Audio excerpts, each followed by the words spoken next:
A'udzubillahi minasyaitonirrajim. Bismillahirrahmanirrahim. Robbi a'udzubika min hamazati sayatin wa a'udzubika robbi ayahdurun. Robbi shrahli sodri wa yassirli amri wahlul 'uqdatam min lisani yafqahu qauli. Assalamualaikum warahmatullahi wabarakatuh. Salam sejahtera untuk kita semua. Rahayu, namaste, om swastiastu, namo buddhaya. Salam kebajikan dan sehat untuk kita semua. Kembali belajar bersama saya, Abu Marlo. Mari kita sama-sama buka pikiran kita, buka hati kita. Mari kita sama-sama selalu mau belajar untuk mengenal diri, untuk masuk ke dalam diri kita, untuk meniti ke dalam diri kita, untuk mengetahui kesejatian yang mudah-mudahan pembelajaran-pembelajaran kita ini menghantarkan kita menuju kepada kesadaran yang sejati. Oleh karena itu, pembelajaran yang terbaik adalah pembelajaran dalam keheningan, supaya pikirannya tidak loncat ke depan ke belakang, supaya kita bisa hadir utuh di sini saat ini, sehingga kita benar-benar bisa menikmati pembelajaran ini dengan hati yang terbuka. Oleh karena itu, mari kita menghening sejenak, menghadirkan diri kita utuh di sini saat ini. Menghening, dipersilahkan.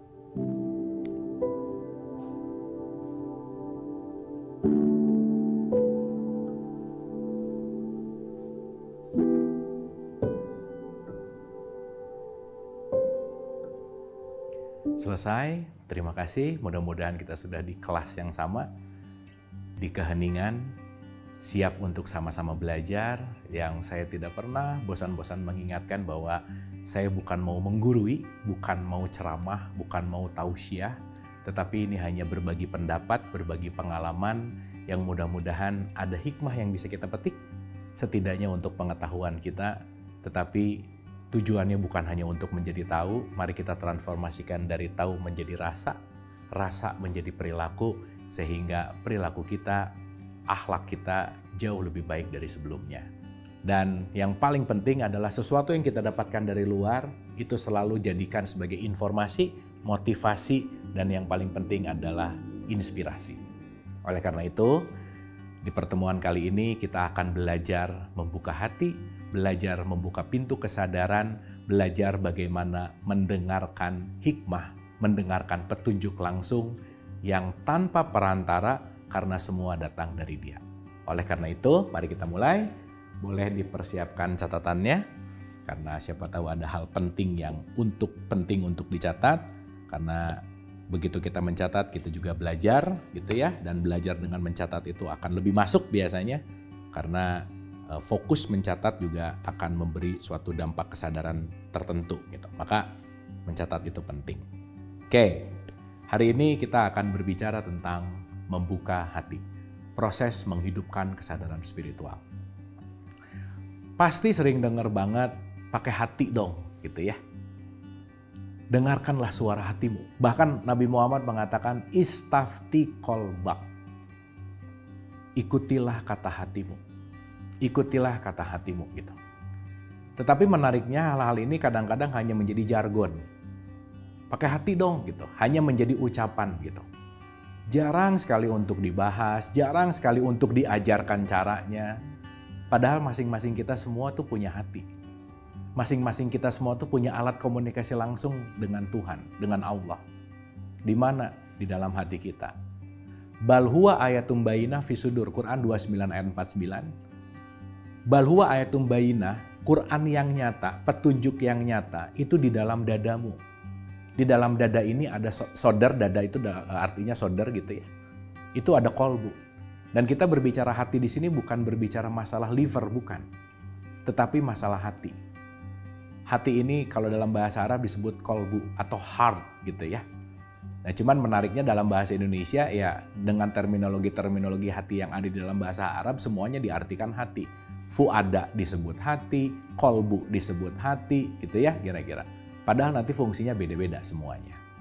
Tapi intinya untuk mudah, hari ini kita akan belajar mendengarkan hati nurani.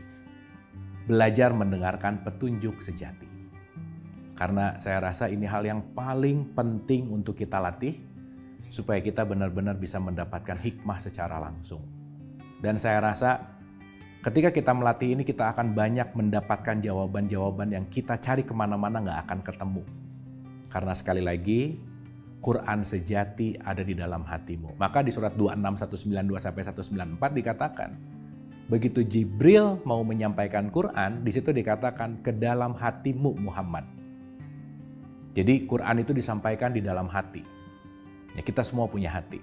Yuk kita belajar menggunakannya, mengaplikasikannya. Jangan hanya punya, tetapi kita karyakan, tetapi kita pergunakan untuk kelangsungan kebermanfaatan hidup kita. Oke, kita akan mulai dengan analogi yang sangat-sangat sederhana karena ini bagian penting dalam pembahasan kita gitu. Ya, analoginya begini. Ada dua part yang harus kita mengerti perbedaannya. Oke. Satu disebut dengan yang namanya otak, yang kedua disebut dengan yang namanya hati. Nah, saya pakai simbol hati aja ya yang biasa nih kayak gini gitu. Tapi jangan lupa, hati di sini bukan sekali lagi bukan liver, bukan hati secara liver, bukan. Nanti kita akan mengerti. Ya, ini lebih kepada kefungsian.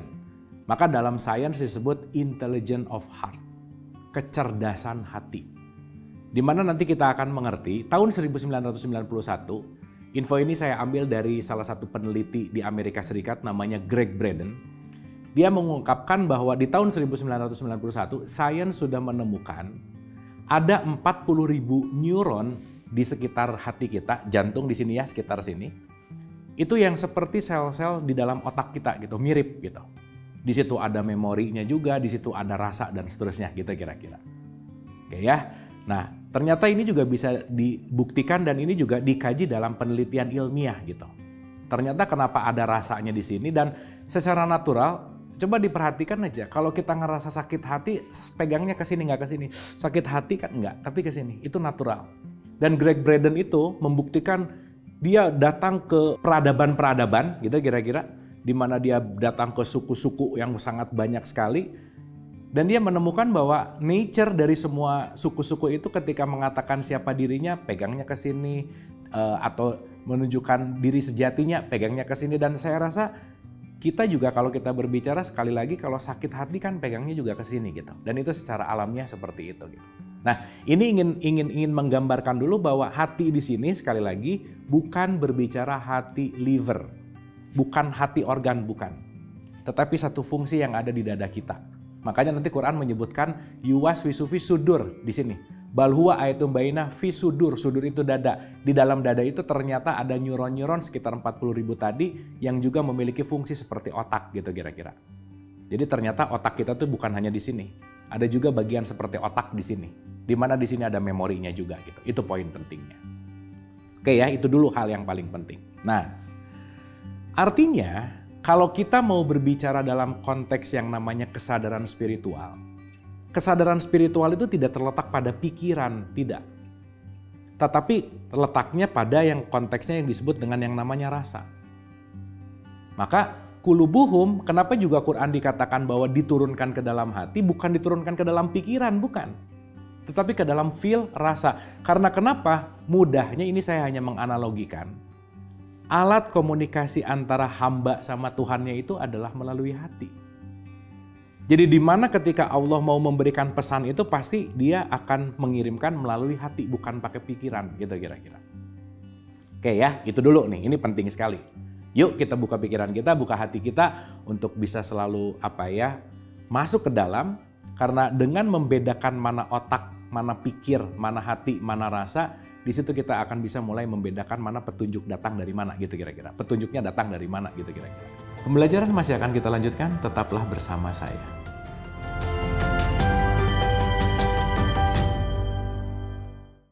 Masih bersama saya Bu Marlo, mari kita lanjutkan pembelajaran. Kalau ada pertanyaan 2 kali 3 tambah 2 tambah 6 bagi 6 kali 10 kali 100 tambah 7 tambah 8 tambah 9 dan seterusnya gitulah kira-kira. Itu kita akan langsung berpikir menggunakan otak kita. Itu ketika otak kita gunakan. Di mana otak berfungsi untuk menganalisa. Gitu ya. Dan di sini analisa otak itu sangat kuat sekali. Dia analisa aja gitu. Jadi otak itu kayak pisau, membedah terus gitu kira-kira. Gitu ya. Ini memang difungsikan seperti itu gitu. Tetapi ada kalanya, apalagi kita berbicara tentang spiritualitas, itu bukan untuk dibedah dalam tanda petik.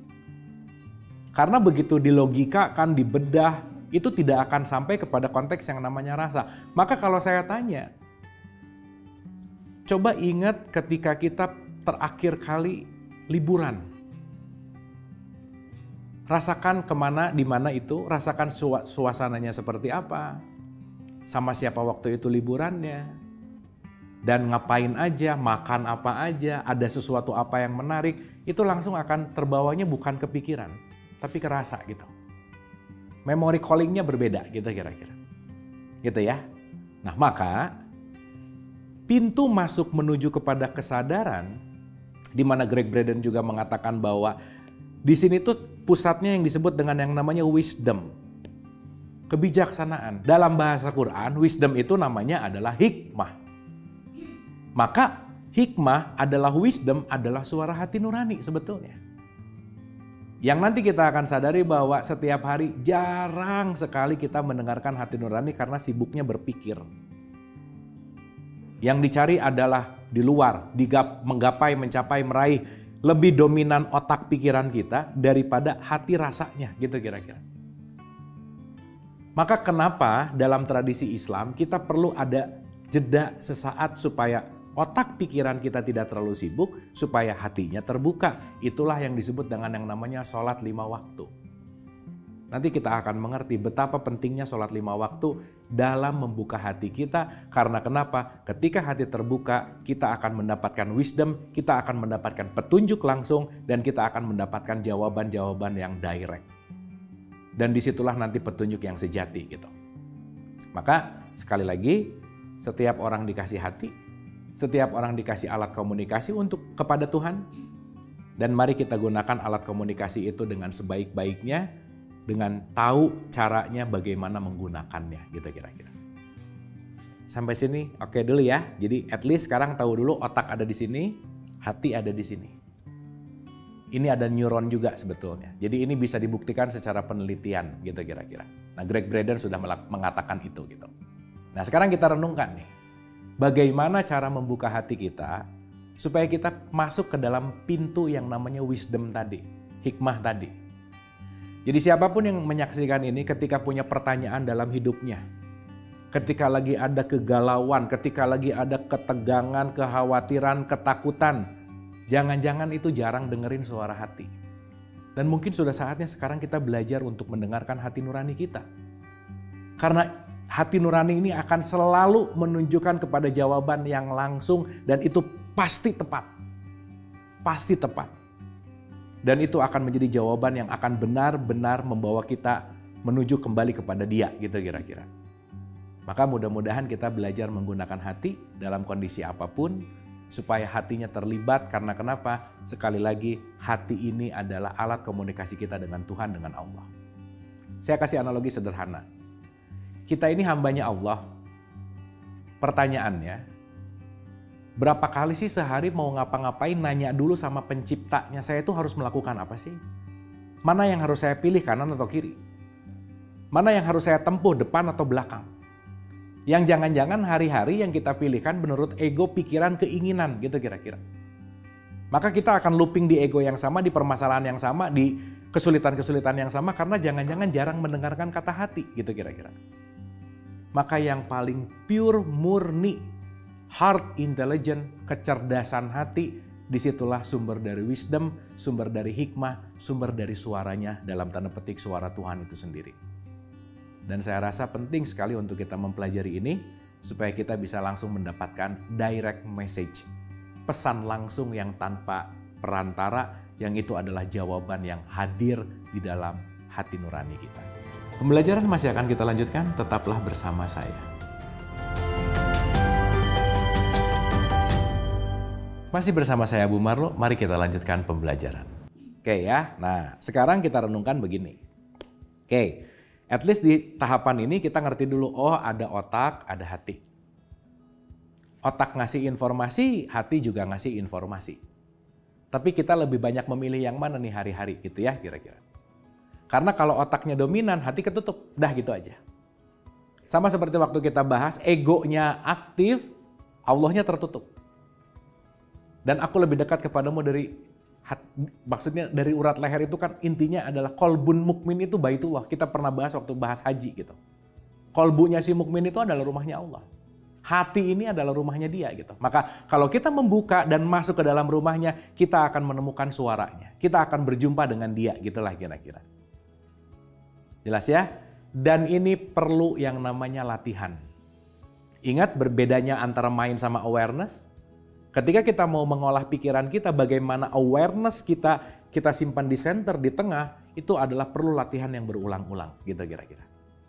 Dan menariknya, semua latihan-latihan ini ada di semua ritual agama-agama. Meskipun dengan nama-nama yang berbeda gitu. Wabil khusus dalam tradisi Islam, kita setiap hari kenapa harus sholat? Intinya sholat itu adalah membuka hati nurani. Karena sholat itu mengistirahatkan pikiran, supaya hatinya jadi terbuka, maka di dalam sholat kenapa dibacakannya juga Al-Fatihah? Al-Fatihah itu artinya pembukaan. Membuka apa? Membuka hati kita. Makanya gerakannya Allahu Akbar kan ada yang di sini juga gitu. Supaya apa? Supaya kita bisa mendengarkan hati nurani kita. Oke, supaya ini lebih bisa dirasakan, karena ini sulit untuk diteorikan, karena ini sulit untuk digambarkan dengan pikiran, maka kita harus mengalaminya sama-sama gitu kira-kira. Oke ya, ini langkah-langkahnya dulu.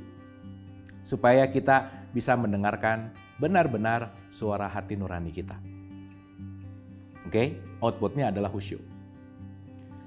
Dimana kalau kita mau menggambarkan secara sederhana, ketika pikiran kita sibuk, maka hatinya tertutup. Nah, dalam gelombang pikiran itu ada mulai dari gelombang paling sibuk namanya alfa, nanti beta, nanti turun ke alfa, nanti turun ke theta. Maka cara untuk membuat gelombang ini tidak terlalu sibuk, bagaimana membuat pikiran kita jadi tenang.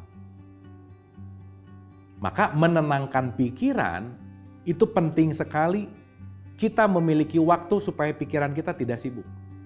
Nah, nanti ini akan sering digunakan dengan kata-kata masuk ke dalam ruangan hening, masuk ke dalam ruangan hening. Maka sholat itu intinya adalah khusyuk. Khusyuk itu menghening. Menurunkan gelombang otak kita dari yang sibuk beta menuju ke theta, sehingga turunnya dari beta ke theta itu akan membuat pikiran tidak mendominasi, yang akhirnya akan membuka gerbang hati nurani kita. Oke ya, jadi ini kita akan lebih kepada praktek, kita akan lebih kepada merasakan, karena dengan praktek ini diulang-ulang, dengan merasakan ini diulang-ulang, nanti kita akan lebih terbiasa untuk mendengarkan hati nurani kita. Oke ya, nah, jadi saya tutup dulu catatannya supaya kita bisa sama-sama melakukan. Jadi yang di rumah juga catatannya boleh ditutup aja, nggak apa-apa. Karena kita akan sama-sama merasakan. Yang pertama, duduk tegak, tulang punggungnya lurus, karena tulang punggung ini adalah reservoir energi. Kalau tulang punggungnya lurus, aliran energinya jadi lebih membaik. Oke? Simpan kedua tangan di sini, dan mulai pejamkan matanya. Kenapa matanya harus dipejamkan? Karena mata ini sensor yang akan melihat banyak segala sesuatu visual yang membuat pikiran sibuk. Maka begitu dipejamkan, kita akan mulai tidak menyibukkan pikiran. Oke? Tarik nafas perlahan dan buang nafas perlahan. Buatlah nafas perlahan dari sebelumnya, karena kenapa? Begitu kita nafas perlahan, itu lagi membuat kode kepada tubuh kita bahwa I am okay. Saya lagi nggak stres, saya lagi baik-baik aja, maka tubuh akan merespon juga dengan baik-baik juga. Dia tidak akan merespon dengan stres, tidak akan merespon dengan fight or flight. Maka kenapa nafas harus agak sedikit diperlambat untuk memberi sinyal dan kode kepada tubuh everything okay, dan itu akan membuat nyaman dan tenang. Selanjutnya, tangannya boleh disimpan di dadanya. Sentuh dadanya, sentuh hatinya. Karena begitu kita menyentuh, kita sedang fokus ke tempat titik sentuh itu. Tarik nafas perlahan, buang nafas perlahan. Sampai hati kita terasa semakin terbuka, semakin rileks dan santai, dan boleh dibantu dengan tersenyum. Karena senyum itu menghadirkan diri kita utuh di sini saat ini. Dengan tersenyum akan membuat hati kita semakin terbuka. Santai, rileks, tarik nafas perlahan. Buang nafas perlahan. Lepaskan semua beban-beban. Tidak perlu dipikirkan. Tidak perlu tahu caranya gimana, niatkan saja. Tarik nafas perlahan. Buang nafas perlahan. Hadirkan diri kita utuh di sini saat ini. Biarkan hatinya terbuka. Biarkan pintu hikmahnya terbuka. Dan membiarkan pikiran kita beristirahat. Fokus kepada yang kita sentuh, kepada hati kita. Nikmati saat-saat ini. Lepaskan semua beban-beban yang berat, pikiran, ketakutan, kekhawatiran, lepaskan semuanya.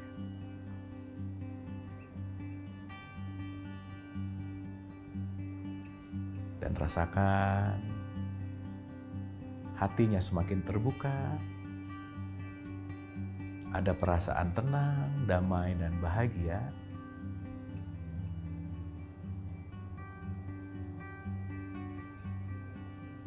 Biarkan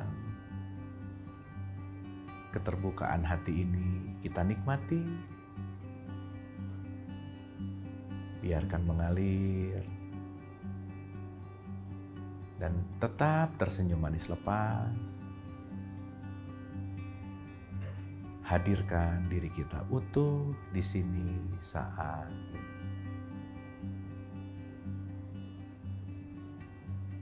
Syukuri atas semua apa yang dititipkan oleh Allah kepada kita. Dari mulai nikmat tubuh ini, dan semua nikmat yang kita tidak pernah bisa hitung satu persatu.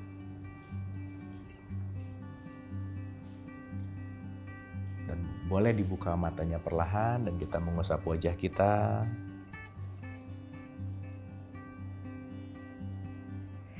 Dan rasakan hatinya semakin terbuka, semakin tenang, dan semakin kita rasakan kedamaian. Dan hal ini boleh kita latih setiap hari. Entah ada yang menamakan itu meditasi, tafakur, tahannuts, menghening. Saya rasa itu hanyalah nama-nama, simbol-simbol, tetapi pada dasarnya itu menghantarkan kita untuk membuka hati kita. Selamat membuka hati, temukanlah jawaban yang sejati di dalam hati kita. Istafti kolbak, ikutilah suara hati. Terima kasih, mohon maaf lahir dan batin. Wabillahi taufiq wal hidayah. Assalamualaikum warahmatullahi wabarakatuh.